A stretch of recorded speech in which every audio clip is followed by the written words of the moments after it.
Welcome to the Empower 2021 Webinar Series hosted by Brewer Direct. If you're joining us for the first time, we're presenting a series of monthly webinars that kicked off in March as we took a deep dive into the BDI benchmark analysis for rescue mission fundraising outcomes and trends from 2020. In April, we had the privilege of spending time with John Ashman, CEO of Citygate Network, as he shared with BDI's own Michael Tomlinson some of the challenges and opportunities Faith First and particularly rescue mission organizations are navigating socially and politically as we move through pandemic year 2. It was a fascinating session. If you missed either one of these webinars, I want to encourage you to visit our website to access these webinars on demand. We'll post a link to them in the chat. Today, we're thrilled to have you join us. I will be sharing with you about rebranding your nonprofit organization, so let's get to it. At BDI, we hear all the time questions surrounding our clients' brands. Is the brand outdated, or our brand no longer represents the work we do? This webinar is meant to tease up conversations about rebranding and to inspire some thinking into the realms of possibilities, right? Regarding how you present your organization to your community.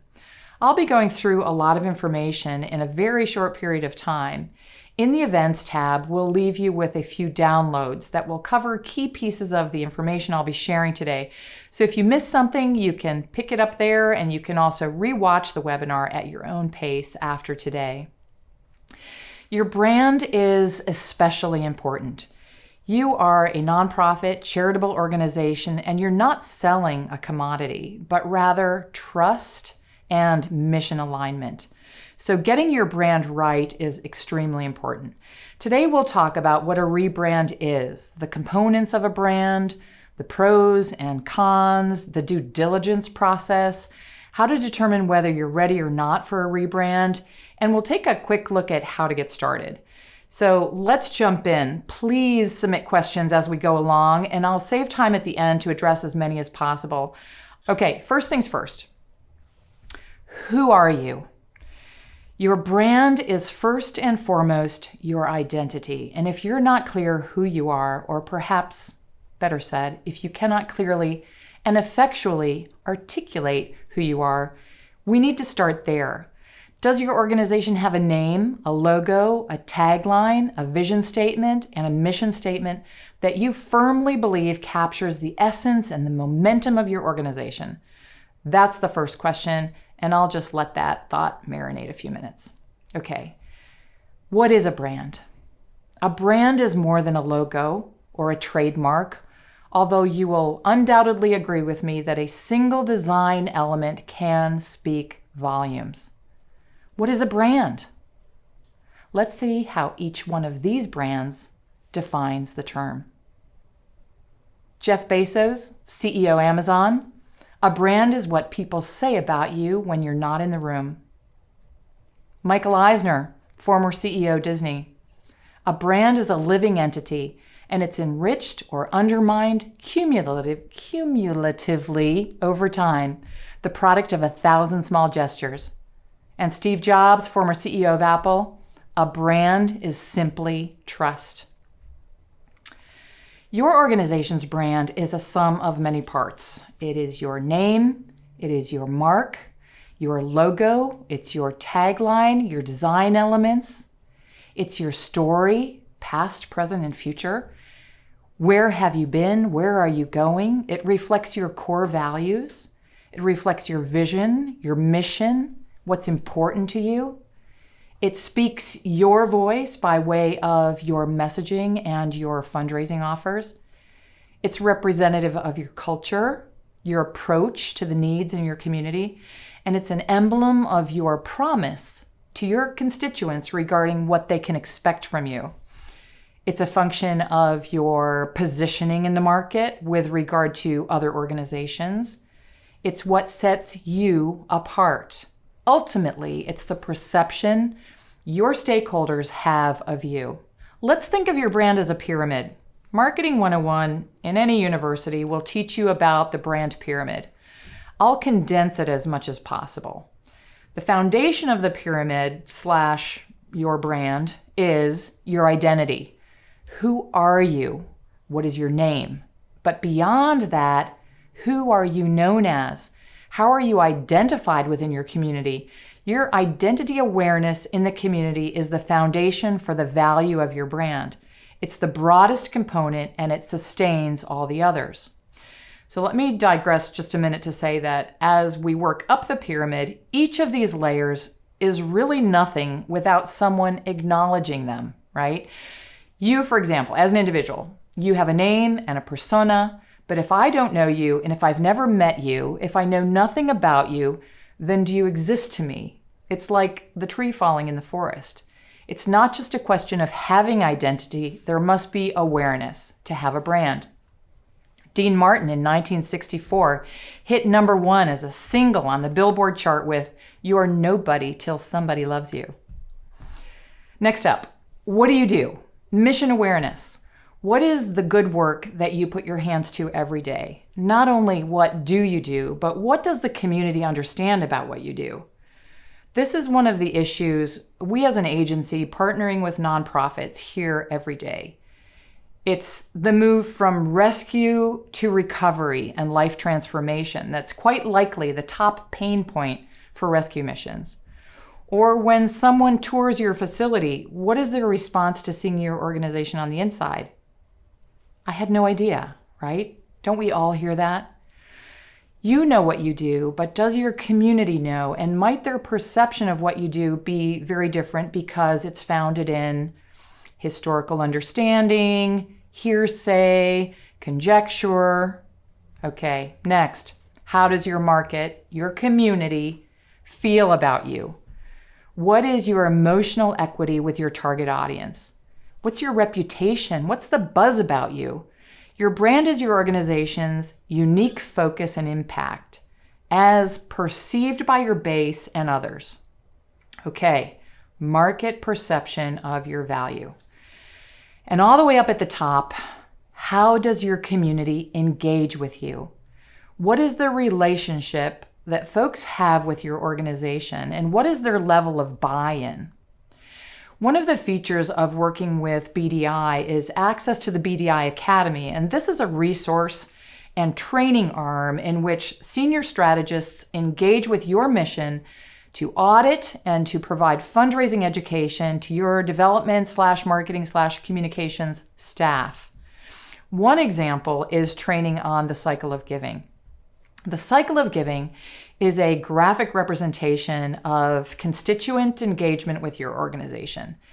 An astute organization will move your engaged community around the cycle of giving. They may come in, your donors or your folks may come in as volunteers, or they may come in as prayer partners, or they may make a gift in kind to your organization, or they may make a financial gift. The more areas in which you can engage an individual, the greater their impact to your organization. Okay, I'm getting off topic.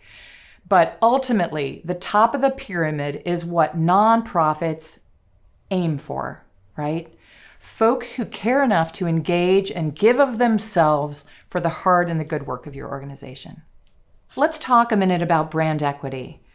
Essentially, brand equity is the monetary value that derives from consumer perception of the whole of the brand. Okay, here's the math problem. Brand equity is a function of everything you push out into the market. Your image, promise, vision, mission, values, plus programs, plus culture, plus voice, your messaging, your associations, and your trustworthiness, which is essentially your credibility and your dependability, multiplied by how your audience experiences you, awareness, recognition, perception, word of mouth, familiarity, engagement, experience, trust, loyalty. What action do people take because of their perception of your whole brand? Do they volunteer? Do they give? Are they advocates and champions of your cause? Each of these activities has monetary value, and that is your brand equity. And even though it's not a math problem that is easily solved, it is important to understand as we explore a rebrand. Rebranding, what is it?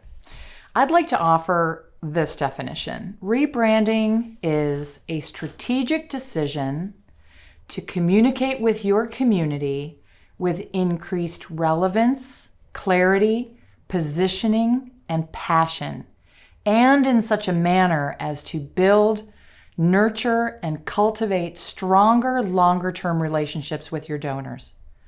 The key question to ask yourself here is, do we need to build, nurture, and cultivate stronger, longer-term relationships with our donors? Or are we already doing a pretty good job?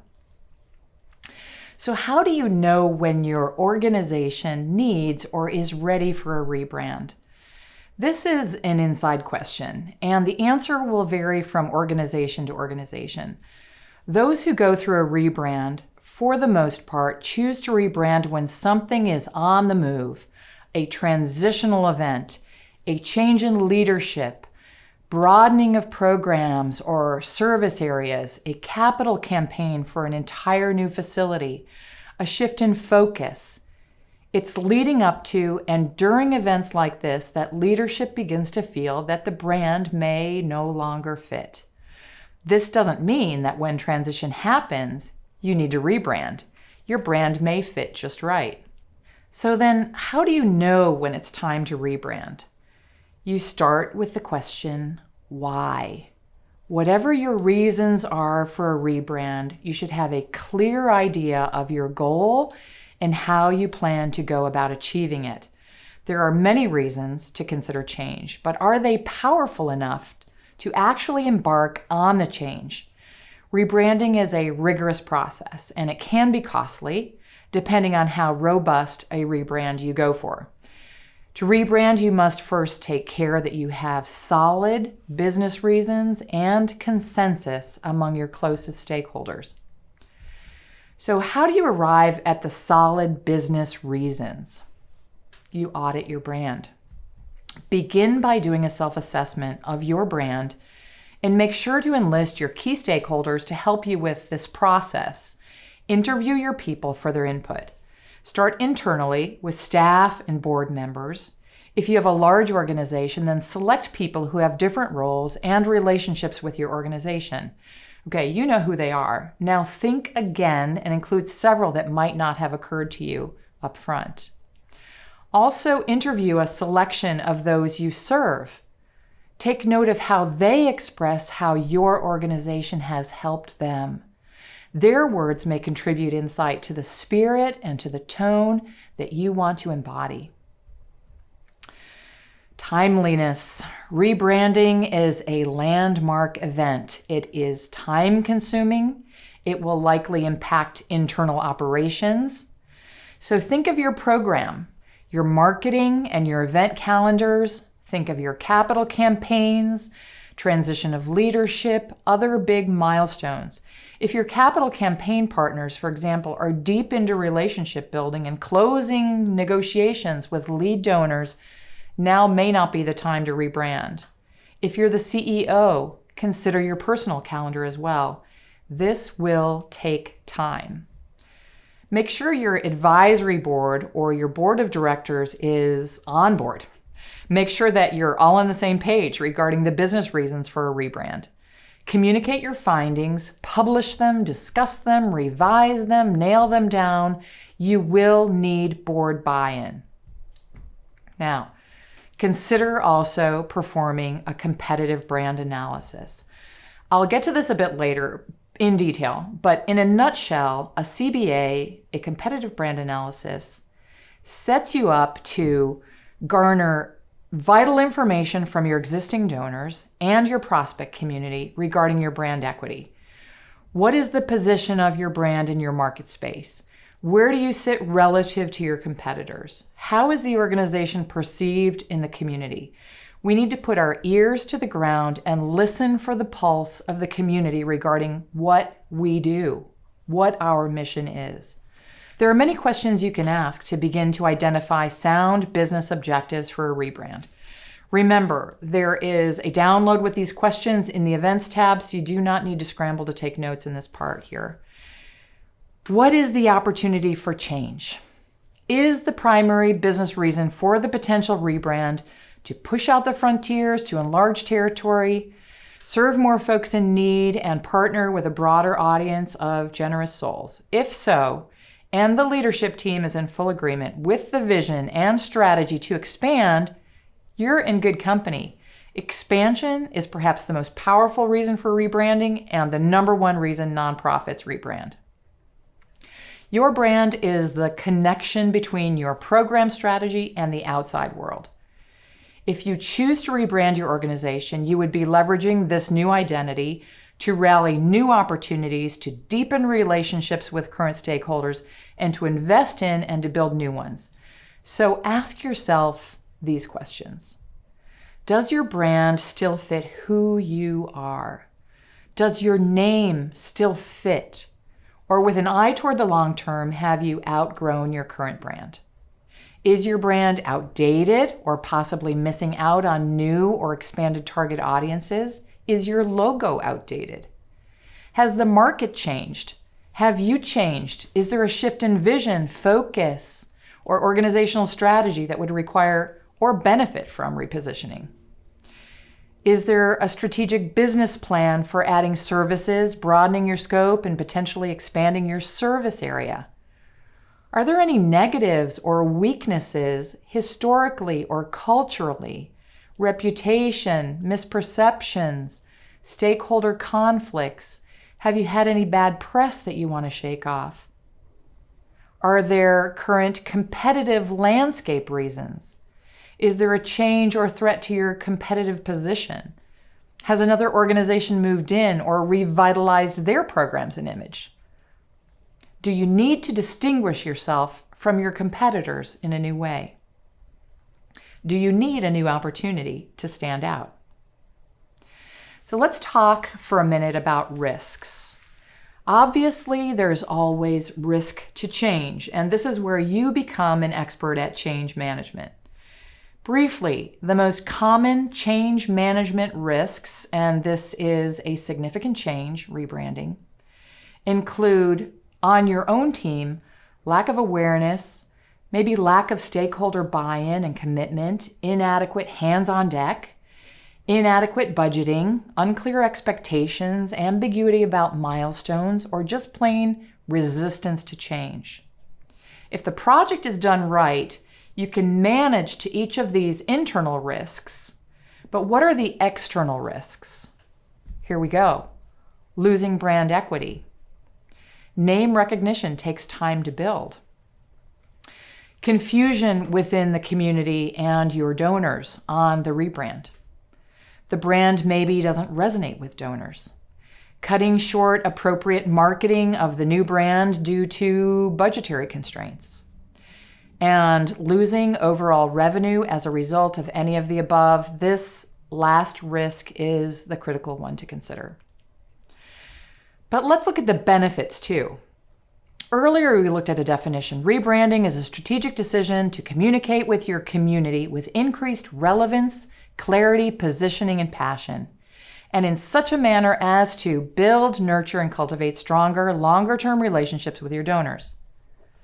A name change in conjunction with a new strategic plan, a new project, an expansion of service areas, something new and exciting, can revitalize your organization and your brand. We would recommend rebranding at the same time that you're introducing something new and amazing.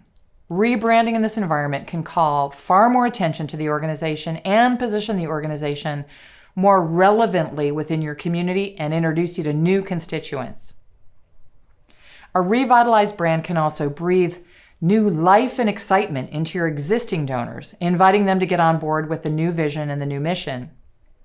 Rebranding in this environment becomes an expression of the new, broader, and/or deeper outreach. Benefits to rebranding include updating, refreshing, and reflecting new goals, stoking excitement internally with your staff and your board, increasing donor loyalty and retention, connecting with new audiences, engaging new stakeholders, donors, friends, media, churches, corporations, clients, raising corporate eyebrows and encouraging engagement and financial commitment from new sectors. Set yourself apart from your competitors. Grow the overall donor base, expand the outreach and impact of the mission. Improve market share and your share of wallet and increase overall revenue. Rebranding is a way to stand out from others, competing for charity dollars in your community. Once you've established compelling and indisputable business reasons for a rebrand, and you have buy-in from your closest stakeholders, you have the green light to move ahead. Once you've made a decision to rebrand and know exactly why you want to rebrand, there's still the question of what level of rebranding you should undertake. How much of a change are you considering? This decision is a direct function of your business goals. What's it going to take to achieve those goals? Well, you've got options. Let's start at the bottom and work our way up. First, the brand refresh. The brand refresh, or the brand revitalization process, is all about small upgrades, modernization, minimal updates to your logo, fonts, colors, a tweak to the design, a tweak to other elements within your brand package. A revised tagline, for example, is a quick and cost-effective way to refresh and update your brand. New marketing collateral, optimizing of your print or your digital assets, including your website. Yes, a new website is a brand refresh. A partial rebrand. Here's where, if you're looking to rebrand, perhaps your organization name with a modest revision, not a total overhaul. A simple name revision, a logo, your color palette fonts, your tagline, your key messages. Your budget may dictate the route you take in a partial rebrand. If your organizational values have not changed, your mission and vision have not changed, but your leadership is ready for expansion, or you're adding on services, or you're looking for broader audiences, it might be time for a partial rebrand. But again, only if you're feeling that the old brand isn't working. Don't fix something that's not broken. Ultimately, the partial rebrand aims to realign or to strengthen your brand with whatever may be evolving or growing in your organization. Okay, we've worked our way up from the bottom to the top, the total rebrand. Once upon a time, Albert Einstein was credited with saying, "Creativity is intelligence having fun." I love this because when you brand or when you rebrand, when you create a brand, for example, the sky is really not the limit. You must apply intelligence, knowledge of your market, have your feet on the ground, and have an understanding of your brand equity. The total rebrand is the option you'll take when your organizational values, your vision, your mission, those you serve, or your programs have changed. Or maybe there's a competing organization that has a similar name and you're finding too much confusion is occurring. You feel your brand is significantly outdated or holding you back. A total redo involves renaming, reintroducing, repositioning, creating a new voice potentially, establishing broader goals, introducing new services, a new mission statement, a new logo, and other visual identity, and then rolling it out across all your communications tools. It is a robust process, and it's not to be embarked upon lightly. Let's look at a couple of examples. These examples do not reflect necessarily work BDI has done, but they're good examples of rebrands at each level. In 2008, Walmart was going for a brand refresh. They had solid business reasons for doing so. They wanted to move away from the bargain basement reputation and their tagline, "Always lower prices," which sophisticated consumers began perceiving and relating to cheaper products, right? Walmart recognized the need for changing that perception. They merged the two parts of their name into one, and they pushed out a cheerier, fresher logo. They rolled out a new tagline, "Save money, live better," which shows that they care about their consumers. This was a partial rebrand. Here's an old one. The evolution of the International House of Pancakes. In 1994, IHOP condensed their name into their acronym. And in 2015, they updated their logo once again with a more playful mark that reflects 63 years of smiles, as their tagline says. And that changes every year.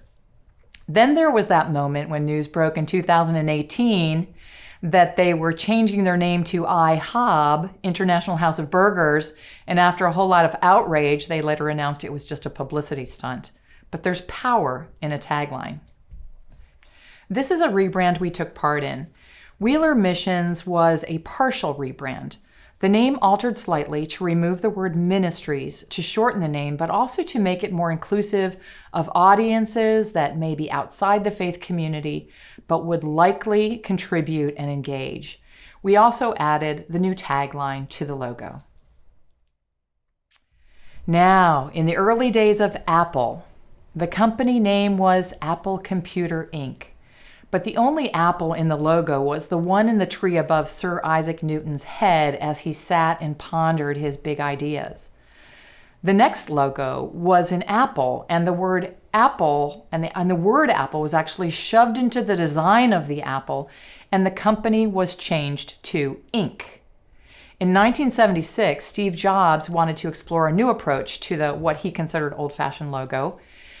The new apple with a bite out of it actually evolved from the apple with the word apple shoved into it, and the name was entirely replaced with just the mark, just the design, and it has since undergone very modest remodeling. The full rebrand for Apple is about the bold move to remove the name of the company, rely only on the mark, and tie that mark inseparably to the ever-growing and expanding culture of innovation and their line of products. Essentially, the whole company was reimagined. Now, there's far more to a rebrand than renaming the organization. And renaming an organization is much more than picking a name that everyone likes. An organization outgrowing, expanding beyond the confines of its name is one of the most common reasons for a rebrand. The name must ring true to the organization's core values and culture. Sit with your leadership team and gather insight. What is important to your team and your stakeholders? How do you define and describe the mission? What visuals come to mind? What's important to you about your target community? What's special about your town? Is geography important to the name, or is the vision or the mission more important? Rescue, restoration, renewal, recovery, or do we want the name to convey sentiment like peace, hope, and love, right? Hearing the heart of the leadership team is vital, and this involves a conversation. So let's ask the questions. Is your name meaningful? Does the name reflect who you are? Does it reflect your values, your vision, your footprint, your services, your spirit? Is it relevant? Is it positive? Does it lend itself to visual presentation? Can we use the acronym safely? Is it timeless? Does it allow us to grow and expand either services or service areas? Is it distinctive? Is it even available? The renaming process also involves the research of names, the logo and the taglines of competitive brands, similar organizations offering similar services, maybe even in other communities, near and far. What are they doing? Who are they serving? Where are they located? What are their geographical considerations? Are they a part of the same associations as our organization, etc.? You also need to look at commercial brands that may be using similar potential names, especially in your service areas. We want to see who does a good job of representing their brand, how they use their brand. Here's a detail. What brands are taken? And what is the registration trademark status of those brands? Is the name we love even available? What would the domain, the URL, possibly be, and is that available? Does someone own the name on social media? As you research and think through new names, also be thinking of possible visual graphic treatments, the logo and the taglines, because a name change must be considered as a part of the brand messaging package. Okay, you get the idea. Okay, let's talk logos. How important is a logo? For these brands, it's extremely important. As a nonprofit, your logo is important. But as I mentioned, it's only a piece of the branding mix. Your brand identity and how you make people feel and engage with you, that's your brand.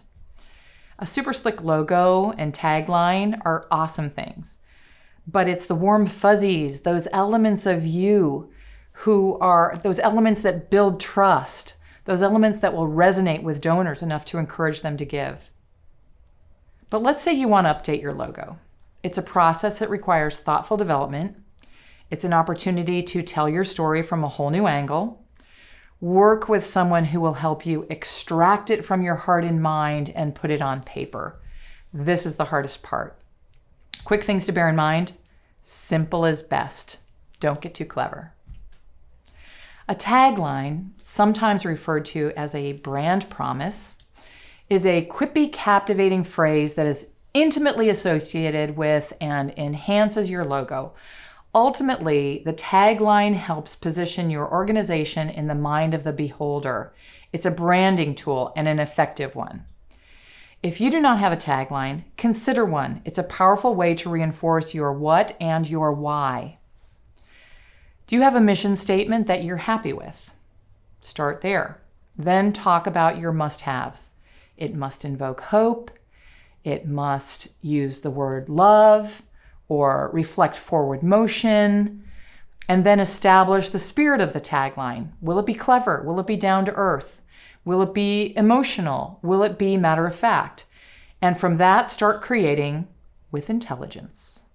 You'll want to give it a place of prominence in all of your printed materials, digital communications, website, email, signatures, signage, etc. A new tagline by itself can revitalize your brand. Steve Cody, who is a contributor to Inc. magazine, in an article entitled Tagline Takedown, tells us that for nonprofits, the tagline should 1, tell us where the cash is going. 2, tell us who you are. 3, tell us what you do. And 4, make us feel good about being a part of your solution. A big no-no, don't use more than one tagline in the market. It will, in fact, weaken your brand. I want to share 7 rules with you for taglines. 1, capture the personality of your organization. What is at the heart and what is your vibe? Love bigger. Spring's rescue mission. Number 2, set what you do apart from others in your space. Maybe you can guess some of these, okay? You want to differentiate yourself from others in your space. Here we go. The toughest job you will ever love. The Peace Corps. The few, the proud, the Marines. Number 3, reinforce broader goals. Ultimately, what is it that you want your audience to do? What is it that you're trying to ask them to do in response to your brand? Ready? Eat fresh. Subway. How about this one? Eat more chicken. Chick-fil-A. Number 4, make a challenging call to action. Make a commanding call to action. Here we go. Be all that you can be. The U.S. Army. Ready for this one? Just do it. Swoosh. Number 5, share your vision. A mind is a terrible thing to waste. United Negro College Fund. And releasing generosity to help a hurting world. Brewer Direct. Number 6, employ the rule of 3, which is a writing technique that suggests that a trio of events or characters is funnier, more satisfying, or more effective than other numbers. So the audience then is more likely to remember you because of the brevity and the rhythm of your message. Rescue, recover, restore, Rockford Rescue Mission. Help, hope, healing, Wheeler Mission. Number 7, be clever, be impactful, shake people up a little bit. The official sponsor of birthdays, the American Cancer Society. Nothing stops a bullet like a job, Homeboy Industries. Let's talk now about the competitive brand analysis. I mentioned it earlier, and it is our wholehearted recommendation that you research how your brand is seen by your primary audiences. those who already love you, engage with you, and donate to your organization, as well as those who financially support other nonprofits in your community, but not yet you. How well is your brand recognized among prospective donors? Learning what these folks could tell you about what lights their fire would be invaluable information. Does your current brand do that for them? And they just haven't heard of you yet, or maybe your current brand presents challenges to their willingness to give. This is research. Together with the internal stakeholder interviews that we spoke about earlier, this research will inform every new element of the rebranding process.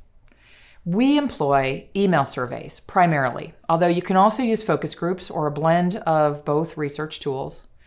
We e-survey first your closest stakeholders, your active donors, your board, volunteers, staff, city officials, church and corporate partners. And then we e-survey your prospect universe. Then we take the information and we analyze that incoming data from the survey responses and crunch the numbers, looking for patterns in the way people describe the organization and engage with the brand. Ultimately, we come away with actionable conclusions. We recommend that you conduct a CBA, competitive brand analysis, prior to embarking on a rebrand, particularly if you're worried about how a rebrand could affect your fundraising program, and you should be. Real market research can give you a clear idea of your brand's equity in the market, identify gaps between how your organization is actually perceived and how you want it to be perceived by your community, so that you can make a sound decision about a potential rebrand. You may even discover that a rebrand is not as necessary as your team may have believed. Without research, you're flying blind. In our brand analysis, we evaluate the following. Identity awareness. Is your name familiar? And what does your audience associate with your name? We look for recall and recognition of the name, the logo, taglines, and all other in-market brand elements. The most important brand metric, in fact, is recall, because a good nonprofit brand is top of mind when a potential donor thinks of what an organization does. We also look for program awareness. Who knows what you do and who knows all that you do? We also look to identify competition in the market. Who else does what you do and what sets you apart? A sample survey question might be, what makes organization X different from other organizations that help people in our community? Then we also look at what drives giving. How much does your audience know about your outcomes, your effectiveness, your trustworthiness, your reputation, your stewardship? A sample question might be, when you make a donation to organization X, what is your gift helping to accomplish? We often also inquire, given organizations A, B, C, D, and E, and if you had $100 in your pocket, how would you distribute your charitable giving? We ask respondents how much they care about what you do, which programs are of greatest interest to them, what lights their fire. Is it solving hunger, homelessness, substance abuse? Is it trafficking? Are they interested in job readiness? Are they more interested in faith-based counseling? What is it that really evokes empathy? We assist their awareness in some of the questions. For example, how familiar are you with Organization X? Or in your view, what is Organization X most known for? Choices A, B, C, right? And then we also pry for unaided awareness. For example, name the most effective organization in your community that feeds the hungry. Then we serve up new potential names in the survey. You most likely have ideas of names you want to consider. We push those names out there in a survey environment for the community to evaluate. And then we garner their perceptions on taglines and also logo alternatives. We ask for free-form responses to questions just to capture more qualitative information as well, like why they like the name or why they don't like it. Then we test viability of the brand in direct response. You'll want to know whether a name change will affect your direct response marketing. We insert the new name and the logo into letter art. We show the outer envelope. We show a letterhead. We show the proposed name options and the sample letter copy, and then we serve that up to the respondents. What we do, after all is said and done, is walk away with a measurement of the feasibility of the new brand elements. If the results come back that the brand is deeply rooted in the community and donors seem resistant to change, then we may decide that rebranding now is not the right time. Now you've done your homework and you've decided to move forward. What's next? Number 1, assemble your core team. Your small army of amazing leadership, staff, volunteers, board members, donors, those you serve, they all love your organization, have something valuable to contribute. Be inclusive as you assemble your team, but also discerning. Keep the core team small enough, tight enough to manage and to effectively make decisions. We recommend that you assemble a cross-functional team to include several managers, your best creatives, select members of your board, and select staff that's representative of your various areas of programming and expertise. You may even want to include high-value volunteers and major donors, potentially even Christian leaders in your community, to secure that outside perspective and to ensure you're winning the hearts of the folks who will then champion the new you into the community. Your core team will need a leader, typically the most senior marketing communications person at your organization, who has been appropriately and effectually empowered to carry on the due diligence, commission the research, build a business plan around the rebrand, achieve stakeholder consensus, secure the legal paperwork, whether it's a new legal name or a DBA. This team will manage the rollout and the complexities of implementation across all your channels. The final sign-off, of course, sits with the CEO, but your core team will lead the charge. Now, build a budget. We could do a whole webinar on this topic, but briefly, the cost to rebrand is a function of how far you stray from your current brand. Keep in mind the creative work will have a cost, but so will implementing the brand across your tools and your touch points. Consider grants. Some grant projects may offer options for marketing or branding expenditures and can help cover the costs incurred with a rebrand. Now prepare for the internal launch. Emotions will run high and run the gamut from excitement to anxiety. Some team members may be nostalgic and want to hang on to what's familiar, while others are racing toward the unknown. You need to rally your team and bring them into the know as fully, as swiftly, and as transparently as possible. Winning their hearts will be the first milestone. Build key messages that will help your entire staff speak the same language. Key messages play the combined roles of an organization's mission statement and its logo. On one hand, they speak to the goals that are part of a nonprofit's strategy and positioning, and on the other hand, they tell a brand story and share your personality. Shelley Spear, Senior VP over the BDI Academy, regularly meets with rescue missions and their entire staffs to go through the process of building unique key messages that really resonate. You'll need a style guide, and you'll need to train your staff on the usage of the new brand. The rebrand will add workload, especially during the rollout and the implementation across all channels and assets. It will require discipline to follow through and to really own your brand. There are legal considerations. I brought those up just a minute ago in the name change. Will you actually change the name of your organization or file for a DBA? You'll also need to file for a change to your postal permit if you have undergone a name change. Now compile a list of all the assets that will need to be updated with the new brand and prioritize. Think digital, domain names, website mastheads, social media pages, blogs, email addresses, and all other digital assets. Now think print, printed collateral, brochures, business cards, letterheads, mailing labels. Now think signage for buildings, inside and out, and vehicle wraps. We have you covered. You can download a list that will get you started on the Events tab after this webinar. Now assign a timeline with key dates when each element will roll out.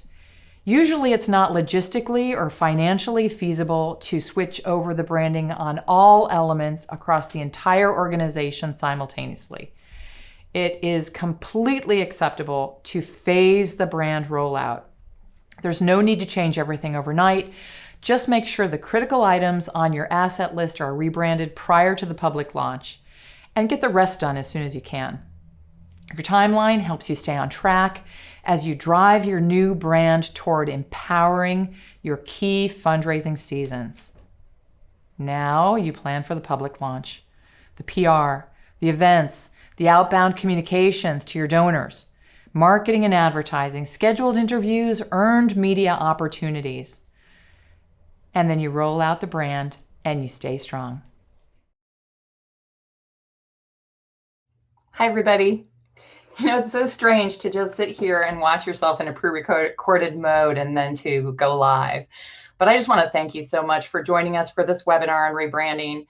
A nonprofit rebrand is a major undertaking. And if you're currently a BDI client and considering a rebrand at any level, I encourage you to reach out to your strategist and start the conversation. If you're new to BDI and listening to this webinar, please feel free to give me a call and we can talk about it. In the meantime, though, I want to invite you one more time to explore the rebranding downloads that are available to you in either the chat or the events tab. I think they're here in the chat, also in the resources tab on the homepage of the community. And there you'll find a list of questions that you need to ask yourselves as an organization in the rebrand process, and a list of assets that you'll need to rebrand when the time comes. This webinar will be on demand in the events tab, as well as each of our webinars. And we have a few questions. Some questions have been coming in, and I'll be on the call for the next 10 to 15 minutes to answer as many questions as possible. Hey, Katrina. Hi, Lolly. Thanks for that. There, you have some questions for me. Oh, yeah. We have some questions that have been coming in the chat, and I'm just going to jump right into it. If any of you have additional questions, just type them in here, and we'll see how many we can get to in the next 10 minutes or so. So our first one, how do you measure your brand equity?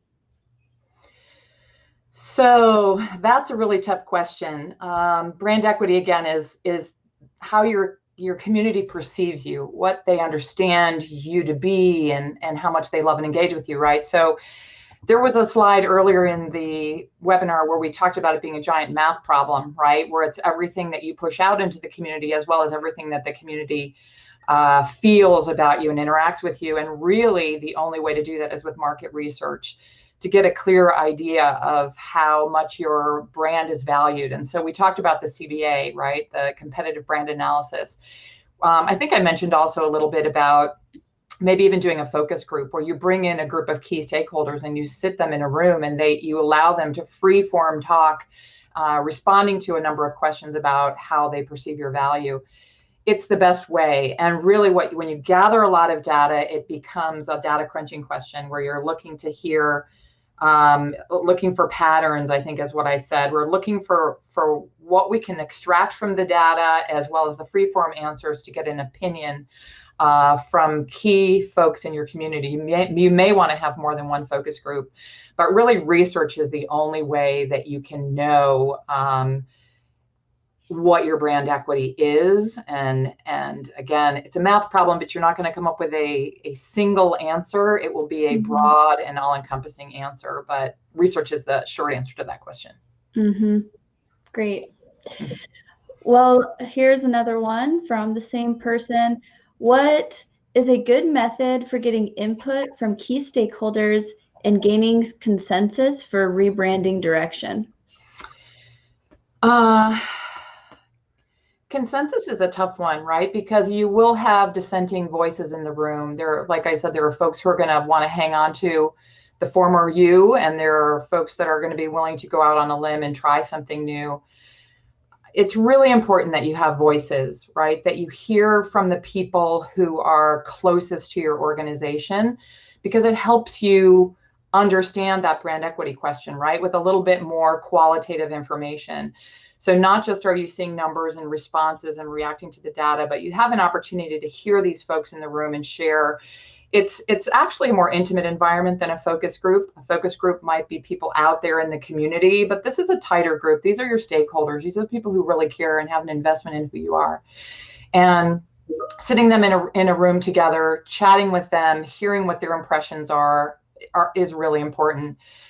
We have clients with whom we've jumped in on the rebranding conversation, and they've had it at their board level, and they've had it with local churches, and they've had it with other folks that are just really key folks within their own organization, and they come to a consensus. And again, not maybe everybody agrees, but you come to a consensus to agree, yes, we're going to take this step together. So interviewing them one-on-one, bringing a few folks together in a room. Again, you want to manage the conversation. You don't want to have too many voices in the room, right? Mm-hmm. You want to be able to have these conversations in a little bit more intimate environment, so people feel freer sharing, and that you still don't lose control of a meeting, right? So e-surveys can work if you want to have a more controlled environment. But just sitting down with folks, sitting down and saying, this is what we're trying to accomplish, this is why we're trying to accomplish it, will really help in gaining that perspective from your stakeholders, your closest folks. Mm-hmm. So along those same lines, somebody asked, how can you get your team on board, your staff on board with your new branding?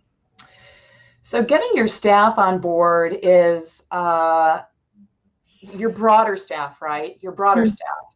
I think once you've made the decision, you have the consensus, that's your first audience, right? If you're working in concentric circles, here's your lead team, and you're going to move outward and gain your audiences.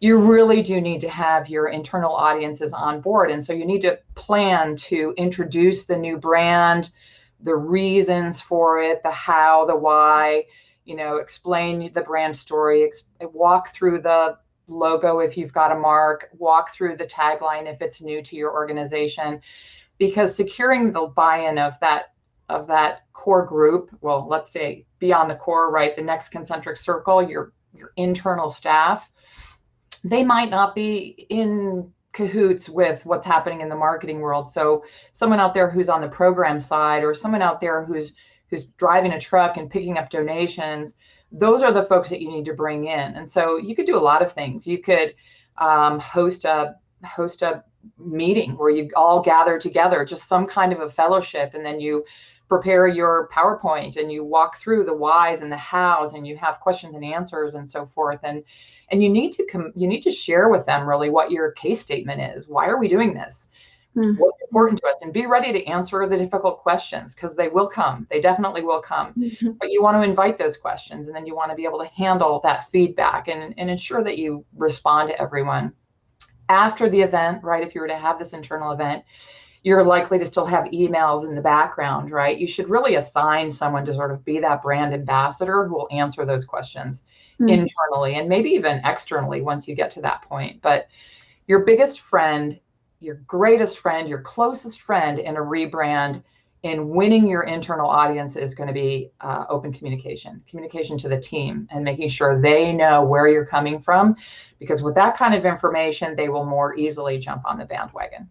Mm-hmm. It sounds like communication is just the key all around, pretty much. Yeah, communication is critical. It really is critical. All right, next question. How does different media impact brand versus fundraising? So that's an interesting question. Media, really, that kind of lives in your communications PR department, your outbound marketing as well. Your fundraising is going to live within your donor realm, right? The audiences that you're talking to. If you're going to roll out a new brand, you need to make sure that both of those are working at the same time, or even that you start introducing outward stuff, like out in the market stuff. Maybe billboards, maybe radio, interviews certainly with your executive director, interviews with your director of development, any key stakeholders. You want to get the brand out in front of the listening and general public, right? They want to be able to see. You probably also want to roll out your brand in a way that you don't completely just rip off the Band-Aid, right? You're going to want someone to say, this is my organization, formally that organization name, right? So you want to make sure that you maybe have a lockup between who you're going to be and who you were, or who you will be and who you are. And so there are different ways of phasing out a rebrand, and it depends on how much exposure your community's had to that new brand, right? You might already be using certain elements of that new brand that you want to switch to in the community. There are organizations with whom we're working right now that have a brand in the community. It's just not the principal brand, and they're wanting to pull that in. So if you've got some exposure to that brand already in the audience, you have a head start on positioning that as the name of the organization. So yes, you're going to want to have that in-market communication, your logo out there, your tagline out there, opportunities for interviews, opportunities for earned media, correct? Then on the other side, when you're talking to your donors, you're going to want to be very thoughtful about the way you serve up the new brand. You can't just send out an envelope with a whole new logo on it and expect people to give in the same way. There are a lot of people who might not have seen that marketing. So you need to explain it to them, right? So there are ways within direct response marketing to introduce that there's a new brand coming. You can put an insert in a newsletter. You can put an article in your newsletter. You can add some kind of a cover letter. You can have your major donors calling major donor officers calling major donors. There are lots of different things that we would put in place. So this plan would come to fruition through a conversation with our team and your nonprofit and their rebranding team to work out what those particular strategies might be. Great. It looks like we have time for one more question. Sure. This one's really great, so I want to make sure we get to it. Sure. What is a realistic budget for a partial to total rebrand initiative for a 5 million operating budget organization? Do you recommend hiring an independent contractor for brand and website development, or would you recommend keeping it in-house with people who know and love the organization best? I'll start with the end of that question first. Those who are internal people who know and love the organization best, that feedback is invaluable. So whether you do take it outside, those people, or at least those opinions, need to be a part of that conversation with the outside provider, right? With the agency that you might be using. Budgeting for something like this is going to be a question of what the scope of work is. It's going to be a question of once you guys have all decided what the rebrand is, I would recommend bringing in an agency. Brewer Direct can help you to think through what your priorities are in the brand and decide what the scope is. Will it be a refresh? Will it be a partial rebrand? Or will we just toss the whole thing and start all over again? And obviously that'll be the most pricey of the three options. The refresh, and you can also do this in phases. You could refresh and start moving in baby steps toward a larger rebrand, which you could do over a number of years even. There are just so many approaches. We would recommend that you do what works best for your market and for your organization. Putting together a new logo is going to be the cost of that logo, and the cost of that logo will be a function of, how much time it takes to create it and get it just right. How many times you're going to need to look at it and redo it, and maybe you don't like it and we throw it away, and there's more creative work that's involved. So I can't really give you numbers right now in this environment, but I'd love to chat with you and talk a little bit about what might be involved. But really, it's going to be a conversation to understand what your business goals are, and then sort of distilling those down to what's the scope of work. What is it that we need to do right now? And let's parse out those components. Let's see how much those components cost. And then once you have that, you can decide whether you go out and find someone else, a rebranding agency, or if you are a client of ours, want to work with Brewer Direct, we can walk you through that and put together a proposal for exactly what it would look like, how much it would cost, and what that that project would look like. And then you decide, well, are we going to do this in-house or are we going to do this with someone else? I would recommend that you bring in some expertise in any case, someone who understands the market, someone who understands marketing and rebranding. Those things are important elements to making such a decision as this, because this is not a light decision. Like we looked at some of the risks. It could affect your revenue. There are a lot of things it could affect, right? So so let's give us a call. Let's talk about that. That's a really great question. And thanks for joining us and for bringing us that question. Yeah. Okay. So we're done, huh, Kat? Yep. That's time. Okay. I just want to thank everyone for joining us today. We hope that this was helpful information to you. Please check your email in the next week or two and check back here at the homepage of the community to register for next month's webinar. We will be looking at community-based partnerships with Tom Scott. Tom was the former, or is the former Director of Development at Water Street Mission in Lancaster, Pennsylvania. And he is currently on faculty at Lancaster Bible College as a professor of marketing and communication. He'll have a lot of great insights for us, and I invite you to be sure and join that webinar with us next month too. Until then, God bless you. Thanks for joining us and have a great day. Thanks. Take care. Bye-bye. Bye.